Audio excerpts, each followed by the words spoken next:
3 का तड़का बुलेटिन का वक्त हुआ है। नमस्कार, मैं रविंद्र सिंह आपके साथ और ब्रेकिंग न्यूज से बड़ी खबर से शुरुआत करते हैं। वक्फ संशोधन विधेयक पर जेपीसी ज्वाइंट पार्लियामेंट्री कमेटी की आज दूसरी बैठक चल रही है।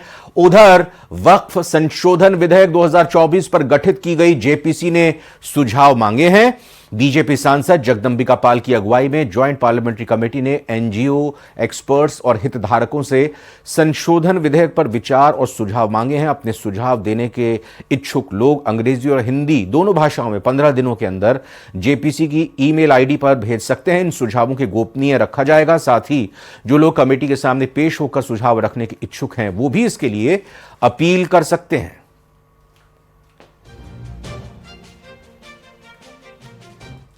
जेपीसी में अगर सरकार ने इस वक्फ अमेंडमेंट 2024 को अगर रेफर किया है तो हम इसमें ज़्यादा से ज़्यादा देश के सभी जो वक्फ बोर्ड्स हैं उनको बुलाएंगे, जो हमारी अक़लियत की तंजीमें हैं उनको भी हम बुलाएंगे और इसी सिलसिले में मतलब हम एक लार्जर जितने स्टेक होल्डर्स हैं कि जिससे कि उनके सबके व्यूज आ जाए, क्योंकि सरकार का जो नज़रिया है वो ये है कि एक बेहतर मतलब वक्फ अमेंडमेंट बिल आए जो पर्पज होता है औकाफ का देने का, कि ये यतीम के या ख़वातीन की, महिलाओं के, बच्चों के लिए उनके लिए काम आ सके और एजुकेशन के लिए, हेल्थ के लिए।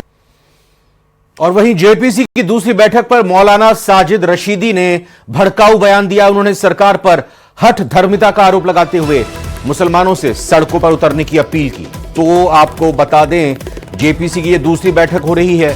इस बीच मौलाना साजिद रशीदी ने एक भड़काऊ विवादास्पद बयान दिया। उन्होंने कहा सरकार हठ धर्मिता कर रही है। उन्होंने सरकार पर साफ तौर पर हठ धर्मिता का आरोप लगाते हुए मुसलमानों से सड़कों पर उतरने की अपील कर दी है।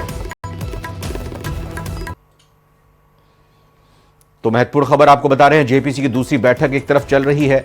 जेपीसी बनाई गई, विरोध विपक्ष जब कर रहा था लगातार, सरकार ने खुद से पहल करते हुए जेपीसी में इस पूरे मामले को भेजा और फिर जेपीसी में सभी दलों के, दोनों ही सदनों के माननीय सदस्य मौजूद। इस पर बैठक दूसरी आज चल रही है। लेकिन इसी बीच अब मौलाना साजिद रशीदी ने एक ऐसा बयान दे दिया जो भड़काऊ कहा जा सकता है, जो विवादास्पद है। उन्होंने सरकार पर हठ धर्मिता का आरोप लगाते हुए मुसलमानों से सड़कों पर उतरने की अपील कर दी। और ये सरकार हठधर्मी पर है इस बिल को लाने के लिए। मैं तमाम मुस्लिम तंजीमों से एक अपील करना चाहता हूं कि जेपीसी की बैठक के बाद में जो भी बात हो वो अपनी जगह है, लेकिन एक बैठक तमाम मुस्लिम तंजीमें लें और इस पर फैसला करें अब कि मुसलमान कैसे संवैधानिक तरीके से इस बिल का विरोध करेंगे। इस पर एक रणनीति बनाएं, इस पर एक माहौल बनाएं, लाहे अमल तैयार करें। और मैं तमाम मुसलमानों से भी अपील करना चाहता हूं कि अब तैयार हो जाएं। अब वक्त आ गया है कि किसानों की तरह हम संवैधानिक तरीके से सड़कों पर हमें आना पड़ेगा, क्योंकि ये सरकार की हठधर्मी रोज बरोज बढ़ती जा रही है और ये सरकार कहीं ना कहीं मुसलमानों को डिमोलाइज करने के लिए, मुसलमानों को नीचा दिखाने के लिए हर रोज कोई ना कोई नया कदम उठाती है। और वहीं इस मामले पर शहजाद पूनावाला का बयान सामने आया है। उन्होंने क्या कुछ कहा है, आइए वो भी अब आपको सुनाते हैं।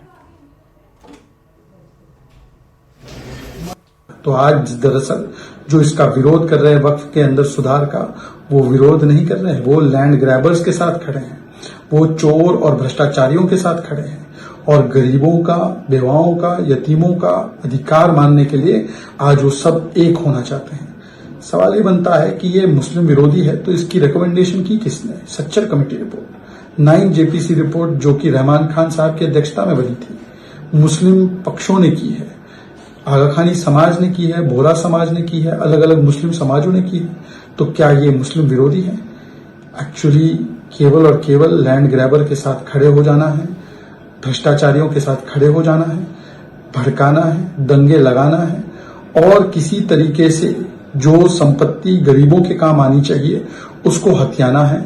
यही सारा प्लान है इनका और इसीलिए ये बीबीसी भड़काओ भाईजान कमेटी काम पर लग चुकी है।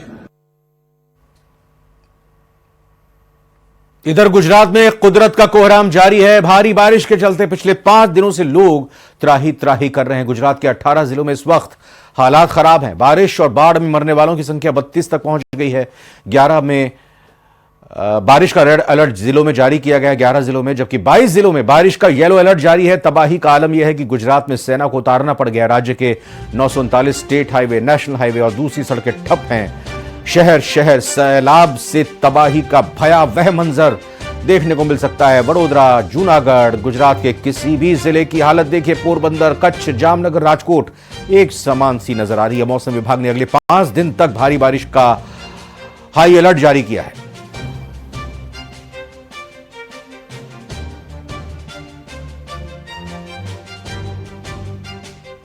गुजरात के वडोदरा में भारी बारिश के बाद सड़कें दरिया में तब्दील हो गई हैं। चारों तरफ सिर्फ पानी ही पानी दिखाई दे रहा है। इलाके में बाढ़ का पानी भर जाने की वजह से लोगों की जनजीवन अस्त व्यस्त हो गया है। इस बीच फायर विभाग की टीम नाव की मदद से लोगों की खाद्य सामग्री पहुंचा रही है।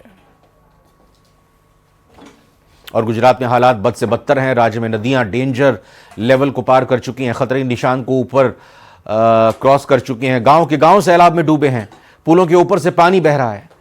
राजकोट में पुल पार कर रही एक कार नदी में बह गई। तस्वीरें आप देख सकते हैं, नदी में यह कार बह गई। हादसे में कार सवार 3 लोगों की मौत हो गई। मामले की जानकारी लगते ही मौके पर एसडीआरएफ की टीम पहुंची, शवों को बाहर निकाला। कार में सवार एक 11 साल का बच्चा लापता भी है। इस बच्चे की तलाश की जा रही है।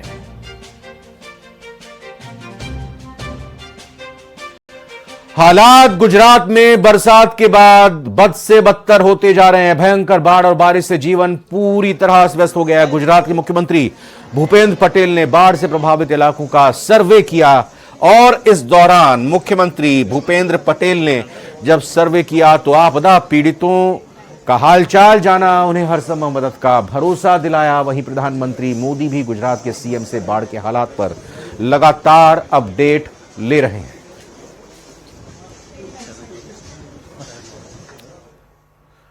गुजरात में कुदरत का कोहराम जारी है। भारी बारिश के चलते पिछले 5 दिनों से लोग त्राहिमाम कर रहे हैं। गुजरात के 18 जिलों में वक्त अगर देखा जाए तो बिल्कुल सही नहीं चल रहा, हालात खराब है। बारिश और बाढ़ से मरने वालों की संख्या 32 तक पहुंच गई है। 11 जिलों में बारिश का रेड अलर्ट जारी किया गया है, जबकि 22 जिलों में बारिश का येलो अलर्ट जारी है। तबाही का आलम यह है कि गुजरात में सेना को उतारना पड़ा। राज्य के 939 स्टेट हाईवे, नेशनल हाईवे, दूसरी सड़कें ठप पड़ी हैं। शहर शहर सैलाब से मची तबाही का भयावह मंजर है। मौसम विभाग ने अगले 48 घंटे में भारी बारिश का हाई अलर्ट भी जारी किया है।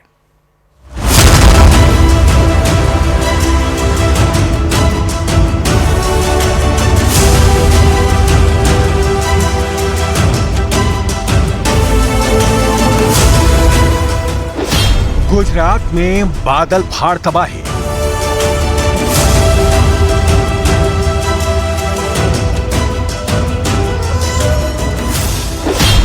ग्यारह जिलों में सैलाब का रेड अलर्ट।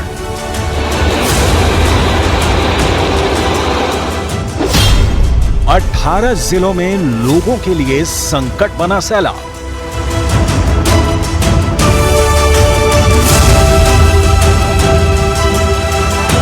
गुजरात का हर जिला इन दिनों भीषण बारिश और सैलाब की चपेट में है। कच्छ, राजकोट, वडोदरा, द्वारका में बारिश और बाढ़ ने सबसे ज्यादा तबाही मचाई है।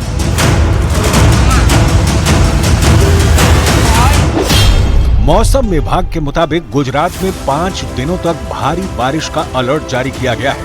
18 जिलों में बारिश की वजह से हालात सबसे ज्यादा खराब हैं, तो 11 जिलों में बारिश का रेड अलर्ट जारी किया गया है, तो 22 जिलों में येलो अलर्ट है।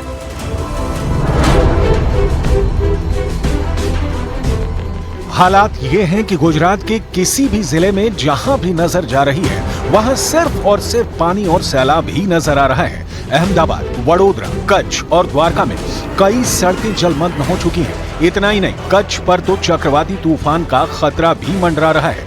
ऐसे लोगों को एहतियात बरतने के निर्देश दिए गए हैं। कच्छ में हुई भारी बारिश के बाद सड़कों पर पानी भर गया है।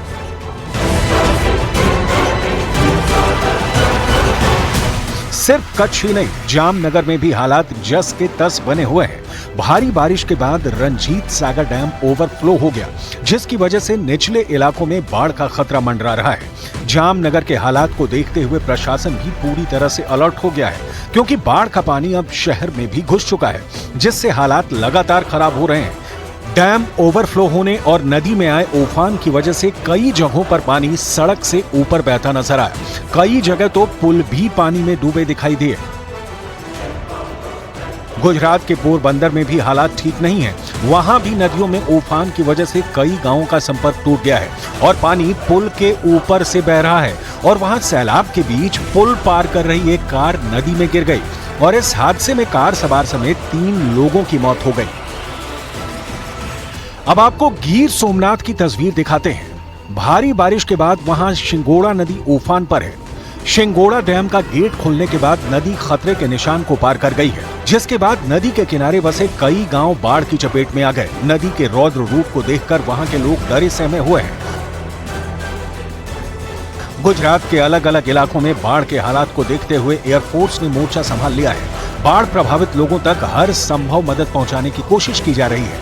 लोगों को खाने के पैकेट पहुंचाए जा रहे हैं। वहीं हेलीकॉप्टर की मदद से बाढ़ प्रभावितों को रेस्क्यू भी किया जा रहा है।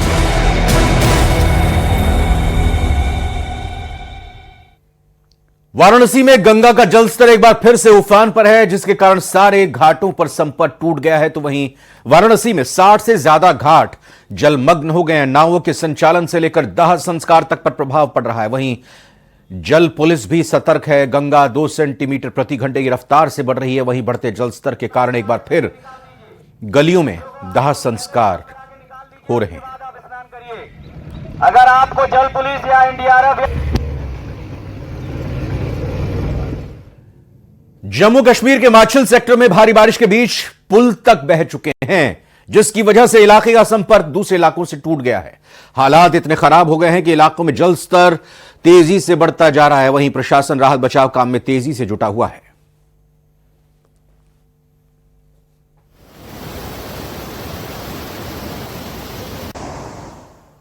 भारत की सीमा पर चीन की तरफ से लगातार साजिश रची जाती है। चीन ने इस बार जमीन हड़पने के लिए जानवरों का इस्तेमाल किया, लेकिन भारत ने चीन का यह प्लान कैसे फेल कर दिया। देखिए भारत चीन बॉर्डर से न्यूज 18 की यह एक्सक्लूसिव रिपोर्ट।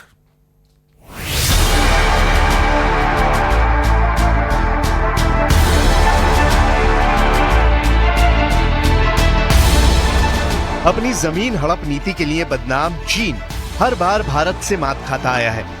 जब भी चीन ने भारत की तरफ टेढ़ी नजर डाली है, भारत ने उसे कड़ा सबक सिखाया है।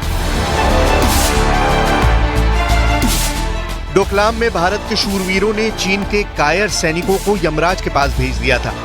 उसके बाद से चीन भारतीय सीमा में कदम रखने से भी कांपता है।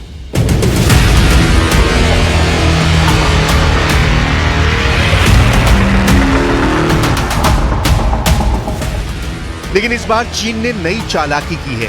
लद्दाख के रास्ते ड्रैगन ने अपने पांव पसारने के लिए जानवरों का सहारा लिया है।